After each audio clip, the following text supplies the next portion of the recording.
Actually a talk on perceptual control theory, and I guess the first thing I was going to do is how many of you are familiar with Bill Powers or his book? Or about half. Okay, so anyway, so that's what I'm going to try to do is introduce what perceptual control theory is. I'm also going to try to introduce the term control and or try to convince you that control is not always a bad thing. It's actually both good and bad, and I'll explain why. But so anyway, perceptual control theory, which is what PCT stands for, is a theory of purposeful behavior, and was developed by Bill Powers and described, his big book is called Behavior, the Control of Perception. And what people sometimes don't notice about that is if he left out the subtitle, the book is about behavior. So perceptual control theory is a theory of behavior, and the first thing he actually does in his book, although you might not know, it's not that obvious, is he tries to describe what behavior is. What is this thing called behavior that we're trying to understand? So that's the first question. What is behavior? I'm a psychologist also, besides being a control theorist. And so in psychology, behavior, there's different fields, but behavior is considered an elicited output by behaviorists. Stimuli elicit behavior. Behavior is something that pops out of you after you've gotten pushed by some stimulus. Cognitive psychologists also treat behavior as an output, a planned output, a programmed output. There's equilibrium or ecological theorists who think of behavior as an output that's constrained, and the reinforcement theorists think of behavior as an output that's selected by its consequences. But notice there's a common thing here. They all think of behavior as an output, and it looks like that if you think about it. But so PCT, it turns out, after you analyze it, it turns out that actually behavior, what we call behaviors, are inputs. They're perceptual inputs. And so this talk is an attempt to explain what that means, why that's true. So I'm going to do it using, as an example of behavior, a person sipping tea, okay? And so if you look at a person sitting down and sipping tea, which this is water, but if you look at the main thing we'll be interested in is the fact that when you sip tea, you consistently get the cup to your mouth, right? And so you repeat it. And so we see that happening over and over again. But when you just look at it, it does look like it's an output that she's generating. And if you know anything about the brain and the nervous system, it looks like you can infer that the brain sent signals to the muscles. The muscles produce forces that lift the cup, and the cup comes to your mouth. So it's the last step in a causal chain. It's the output process. But in fact, if you look at behavior through control theory glasses, and that's what Bill Powers did, you would realize that this consistent behavior, this consistent lifting of your cup to your lips, is produced in the context of constantly varying disturbances. So what that means is, in order to produce that consistent result, you have to be varying the amount of force you're using to lift the cup. And the disturbances, the most obvious disturbance is the fact that each time you take a sip, the cup's a little lighter. So if you use the same force to lift the cup to your lips each time, well, the second time, the cup would go into your face. It wouldn't look good. And there's other forces that are variable that are acting. So what you've got, if through control theory glasses, a consistent result, you can see that a consistent result is being produced in the context of disturbances. And yet you're getting that consistent result. So what we are seeing is called control. This is what this sipping tea is actually, what you're watching is control. The lady there is producing outputs, varying her outputs to counteract disturbances, and just right, because this has to be done pretty precisely in order to get the cup to her lips each time. Okay, and so that's the first big realization that Powers had, is that behavior is control. The things we call behavior, everything you do is being done in the context of varying disturbances, not only always forced disturbances, but just like, if you want to go to the store, sometimes you get something happens in the road, or you have to take a different path. There's things that change all the time, and yet you're able to do things consistently. We are controlling. I guess I wasn't going to say this, but one way you'll realize that what people do is control is if you try to build a robot that produces forces and outputs. You can produce one of these brilliant robots that produces all these precise outputs, and then it'll walk for a couple of steps and then it falls down, because it's very difficult. You have to make the robot into a controller. What robots have to do to behave properly is to control. So the question then is, how does the brain do this? How does control happen? And the answer is control theory. Control theory explains how control works. And control is a closed loop process. So what you're seeing here is why isn't the animation working? There it goes, yeah. What you're seeing is popping out of her brain is one little control system in the brain. This is the control system this is a simplified control system, by the way, but it's the control system that's controlling just getting the cup to the mouth and back down. And it's actually not even, it's ignoring the fact that she's moving it in an arc. It's making believe that it goes straight up and down. But so I'll go through and try to explain what this control theory is, what this control theory model is. And I'm going to explain it the way you have to with language. You have to explain it in sequence. But I'm going to tell you in advance that in a real control system, everything is happening at the same time. So I could start, so it's traditional to start with the input. So the first part of this control system, and this is just the light blue box section, the first thing that happens is that you have to be able to perceive the thing that you're controlling. What she's controlling is the position of the cup. So there are presumably perceptual systems that construct a perceptual analog in your brain of the position of the cup. And that's the perception, and that's the white arrow that's going up and down. So that as the cup goes up and down, presumably there's a neural signal in your brain that's been created by, and literally created. Powers was a constructivist, and I actually had lunch with him and von Glassersfeld at one of your meetings a while ago. And so anyway, the input function is a perceptual function, creates a perception. That perception is compared to what's called a reference signal. And this is something that is in your brain also. And it's coming from up there. We're going to have to talk about that. That reference signal is an important thing. That's you. That's your autonomy.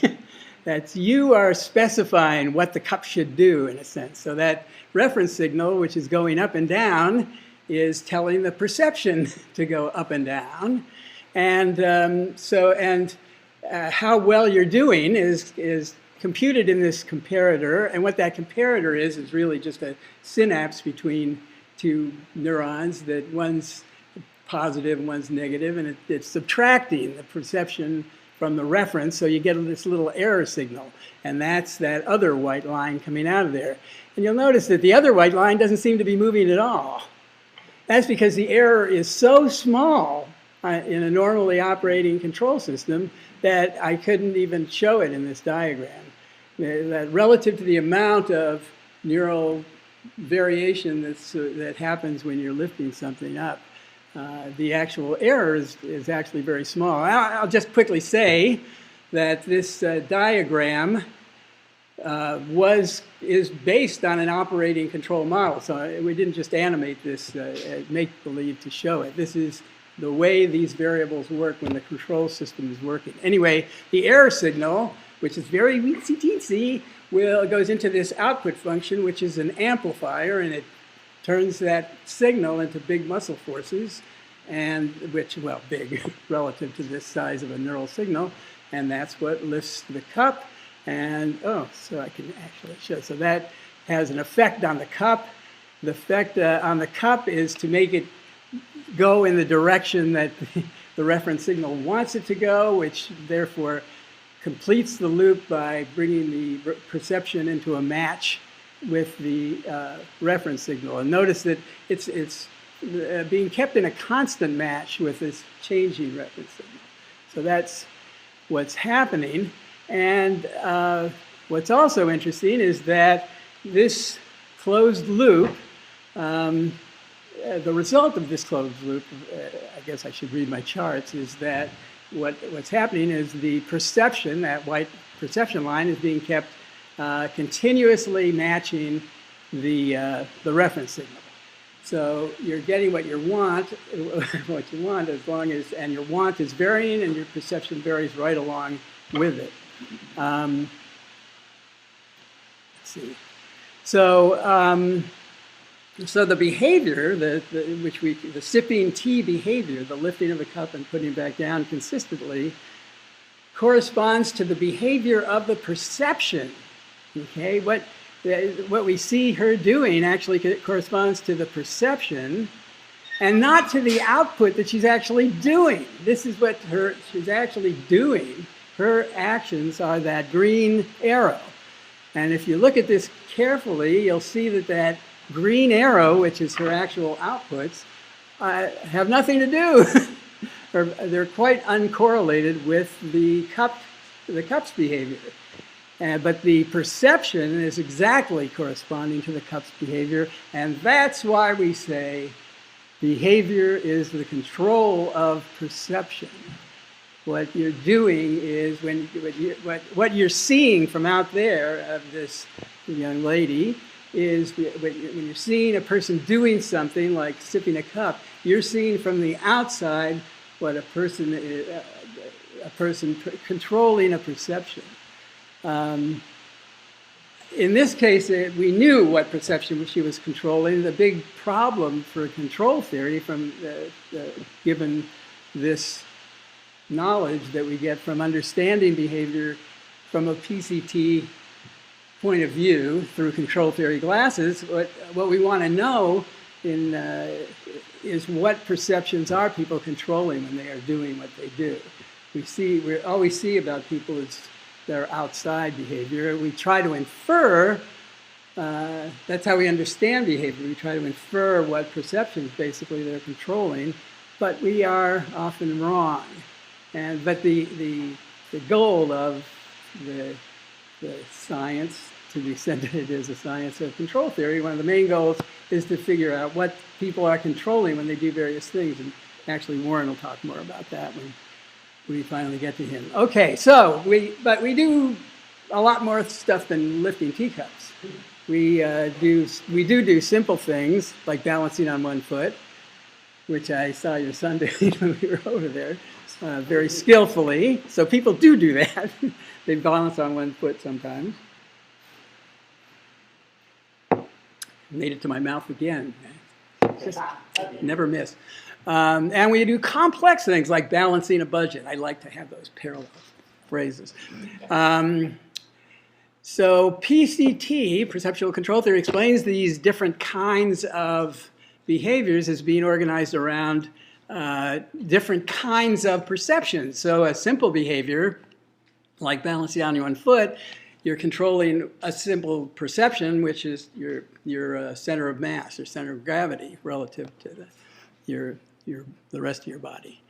When you're doing something like balancing the books, you're controlling the perception of a thing that we call a budget, which is how much revenue and expenses you have and all that stuff that are involved in budgets that I don't understand. But you can basically, I can balance a checkbook, sort of. But when you're doing that, you are controlling a perception. You're not producing an output. So that kind of complexity is explained by a hierarchical model. So this scary-looking thing is the almost a complete control theory model. And I'm not going to go into this. I got to get to Warren pretty soon.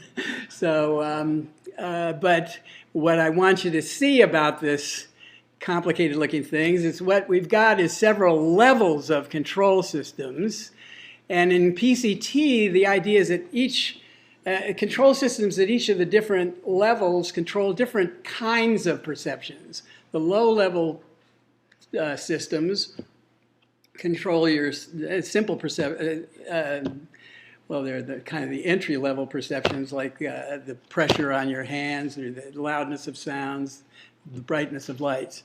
As you go up levels, you get more control systems that control for more complex things that are functions of those lower level things. So you get control systems that control for colors and tastes and things like that, sensations we call them. And then as you go up, you get perceptions of shapes of things and so on. So that's the model. But another thing that's important about the model is that the higher level systems, and these are control systems, they are controlling their perceptions at that higher level by using the lower level systems. And by that I mean they send reference signals to the lower level systems as needed to get what the higher level perceptions want. And so, and the thing that's important about that is that, and that's what these little lines are for. These lines are coming from the outputs of these higher level systems. They're going into the reference comparator of the lower level systems. And that's where that little variable line where you were sipping tea, that's where that reference is. It was a higher level system in you that was controlling for that. One higher level system was having tea with a friend. Okay, so you're controlling for having tea with a friend, pretty complex perception. Got to do a lot of things, got to get near the friend or all that stuff. And then to have the tea, occasionally you are going to have to lift the tea to your mouth. And so that the higher level systems vary the reference of the lower. This model, in principle, can account for everything that people do. Though we haven't tested that yet, but and I'm not going to go into that, but Bill talks about how it certainly accounts for the things we call behaving, but it also can explain thinking. Thinking is controlling without going through the outside world. You're making things happen without having to go through the constraints of reality, which is why belief is such a problem. And planning, planning is controlling higher level perceptions that way. It's a kind of thinking, imagining, remembering. Memory has to be put in this model, obviously. And also emotions. So it explains emotions, which are important for people doing therapy. I'll just quickly say emotions are the consequence of having persistent error. Error drives output, right? So if you've got big errors driving big output, and if it's driving output and getting you nowhere, which is what happens in a conflict, then it starts building up the chemicals that would try to make the output work better, like adrenaline and things like that, and you experience those have physiological effects that are the physiological things we call emotions. Let's see. Oh, I'll do, if I have time. Can I have time to do? Yeah. Oh, all right. I'll just, one of the things that I loved about Bill's work was that he always provided ways to test his ideas. I mean, some ideas haven't been tested, but the basic ideas you can demonstrate to yourself. And I thought he came up with these things he called his portable demonstrator, because you need nothing more than what comes with you usually built in, like your hands and arms. So if I could get a volunteer, would somebody be willing to come up and what do you want to do? See, he has not. This is not. I'm not a plant. Okay, he's not a plant. Steam. He's not a plant. He's an animal. What are we doing? Okay. Okay. So what I want you to do is put your hand out in front of you, palm up. Okay. Now I'm going to put my palm on top. Okay. Now I am applying a little bit of downward pressure on his hand, and he's using some upward pressure to keep his arm out straight. Now what I want you to do is when I push down on your hand, when I do that, I want you to move your hand to your side as quickly as you can. To my side? To your side, yeah, just move it down. Okay. Ready? Okay, did you see that little hitch? Yeah. Okay, so show it. It turns out, okay, what that is the lower level system. When I apply the downward pressure, the system that's keeping his arm up is still working.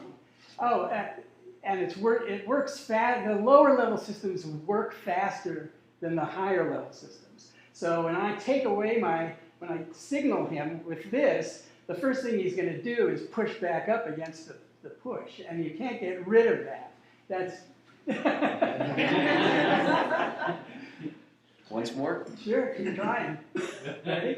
All right, thanks. Oh, one more. Okay, so that's one. Okay, so that shows you two levels of control operating. The first level is the level that's controlling the position of the arm, and the other is the higher level system that then recognizes that signal and moves the arm down. So I guess that's enough. There's other little demos like that you can use to illustrate the hierarchical relationship between things. Okay, so one last thing I have to talk about before I get to this, because it's important for therapy. And that is, one thing we do have to include in the model is some way of keeping it working properly. And actually, from what I've learned from having this little baby granddaughter now, so I wasn't able to watch my kids when they were little. I just had to make sure they were doing the right thing. But it turns out, when you come into the world, you've got very few control systems in operation. And so you have to develop these control systems, and they develop over time, as Piaget noticed. And you also have to be constantly tuning them up. Because as you may have noticed, I don't know about your life, but in my life I've run into problems where I have lost control in various ways and run into problems where I was experiencing error. And so what we imagine to be in there, besides the hierarchy of control systems, is this thing called a reorganizing system. And we don't know anything about it. I think the reorganization system is, I think of it as the Zen that's operating on the motorcycle that's the hierarchy. So this is the art of motorcycle maintenance is going on in here. But anyway, the reorganizing system is presumably, it's your consciousness, really. We imagine it to be kind of like a searchlight that's constantly looking at how things are going in the background, and tends to go to places where there's a little bit of error. Okay, so but there's lots of error apparently around, so it's not always easy to find the right spot. But anyway, the thing about the reorganizing system is that in order to fix things, you don't know how to fix it. It doesn't know how to fix it. So it actually uses which I haven't got on the slide, but I should have said it.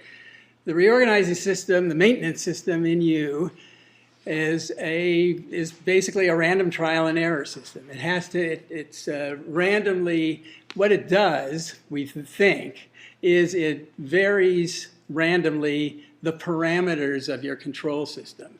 And that means it changes, it tries changing your reference signals, it tries changing your perceptual function, which I think is a little extreme, but it tries changing your output gains and things like that to try to get you back into shape so that you're not experiencing as much error.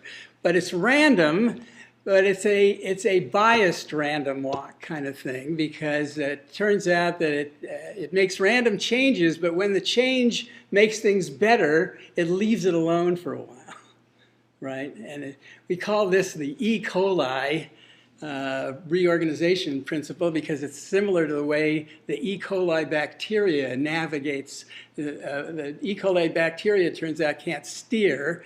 It just, when it wants to get to its food, it starts off in some direction, and if the gradient of attractant is not as, if it's decreasing in density, it'll flip and do a thing, it'll tumble and go in a random new direction. If that direction isn't making things better, it'll flip again right away. If it does make it better, it stays going in that direction until things get worse again.